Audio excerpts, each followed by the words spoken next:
ماں باپ کے ساتھ بھلائی کرتے رہو۔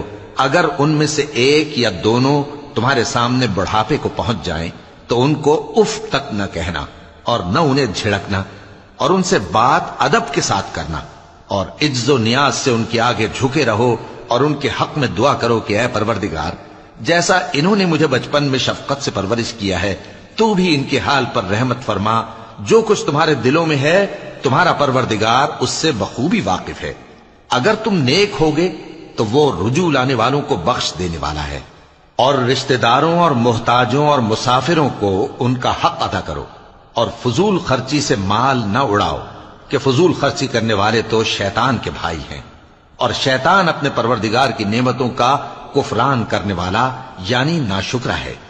اور اگر تم اپنے پروردگار کی رحمت یعنی فراخ دستی کے انتظار میں جس کی تمہیں امید ہو ان مستحقین کی طرف توجہ نہ کر سکو تو ان سے نرمی سے بات کہہ دیا کرو، اور اپنے ہاتھ کو نہ تو گردن سے بندھا ہوا یعنی بہت تنگ کر لو کہ کسی کو کچھ دو ہی نہیں، اور نہ بالکل کھول ہی دو کہ سبھی کچھ دے ڈالو، اور انجام یہ ہو کہ ملامت زدہ اور حسرت زدہ ہو کر بیٹھ جاؤ۔ بے شک تمہارا پروردگار جس کی روزی چاہتا ہے فراخ کر دیتا ہے، اور جس کی روزی چاہتا ہے تنگ کر دیتا ہے۔ وہ اپنے بندوں سے خبردار ہے اور ان کو دیکھ رہا ہے۔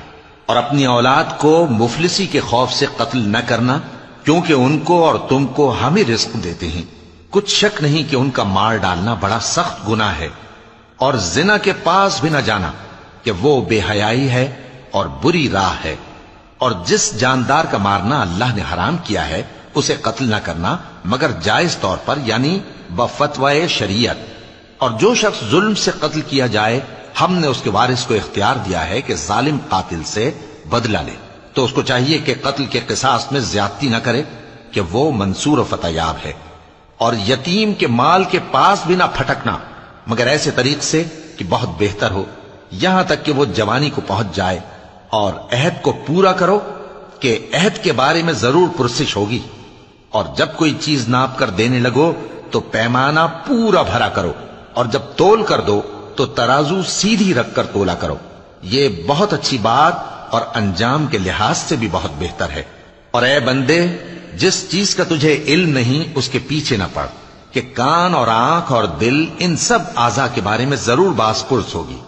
اور زمین پر اکڑ کر اور تن کر مت چل کہ تو زمین کو پھاڑ تو نہیں ڈالے گا اور نہ لمبا ہو کر پہاڑوں کی چوٹی تک پہنچ جائے گا۔ ان سب عادتوں کی برائی تیرے پروردگار کے نزدیک بہت ناپسند ہے۔ اے پیغمبر، یہ ان ہدایتوں میں سے ہیں جو اللہ نے حکمت کی باتیں تمہاری طرف وحی کی ہیں، اور اللہ کے ساتھ کوئی اور معبود نہ بنانا کہ ایسا کرنے سے ملامت زدہ اور راندہ درگاہ بنا کر جہنم میں ڈال دیے جاؤ گے۔ مشرکو، کیا تمہارے پروردگار نے تم کو تو لڑکے دیے اور اپنے لیے فرشتوں کو بیٹیاں بنایا؟ کچھ شک نہیں کہ یہ تم بڑی نامعقول بات کہتے ہو۔ اور ہم نے اس قرآن میں طرح طرح کی باتیں بیان کی ہیں تاکہ لوگ نصیحت حاصل کریں، مگر وہ اس سے اور بدک جاتی ہیں۔ کہہ دو کہ اگر اللہ کے ساتھ اور معبود ہوتے جیسا کہ یہ کہتے ہیں تو وہ ضرور عرش والے کی طرف لڑنے بھیڑنے کے لیے رستہ نکالتے۔ وہ پاک ہے اور جو کچھ یہ بکواس کرتے ہیں اس سے اس کا رتبہ بہت عالی ہے۔ ساتوں آسمان اور زمین اور جو لوگ ان میں ہیں سب اسی کی تسبیح کرتے ہیں، اور مخلوقات میں سے کوئی چیز نہیں مگر اس کی تعریف کے ساتھ تسبیح کرتی ہے، لیکن تم ان کی تسبیح کو نہیں سمجھتے۔ بے شک وہ بردبار ہے، غفار ہے۔ اور اے نبی، جب تم قرآن پڑھا کرتے ہو تو ہم تم میں اور ان لوگوں میں جو آخرت پر ایمان نہیں رکھتے چھپا ہوا پردہ یعنی حجاب ڈال دیتے ہیں، اور ان کے دلوں پر بھی پردے ڈال دیتے ہیں کہ اسے سمجھ نہ سکیں، اور ان کے کانوں میں ثقل پیدا کر دیتے ہیں۔ اور جب تم قرآن میں اپنے پروردگار یکتا کا ذکر کرتے ہو تو وہ لوگ بدک جاتے ہیں اور پیٹ پھیر کر چل دیتے ہیں۔ یہ لوگ جب تمہاری طرف کان لگاتے ہیں تو جس نیت سے یہ سنتے ہیں ہم اسے خوب جانتے ہیں، اور جب یہ سرگوشیاں کرتے ہیں یعنی جب ظالم کہتے ہیں کہ تم تو ایک ایسے شخص کی پیروی کرتے ہو جس پر جادو کیا گیا ہے، دیکھو انہوں نے کس کس طرح کی تمہارے بارے میں باتیں بنائی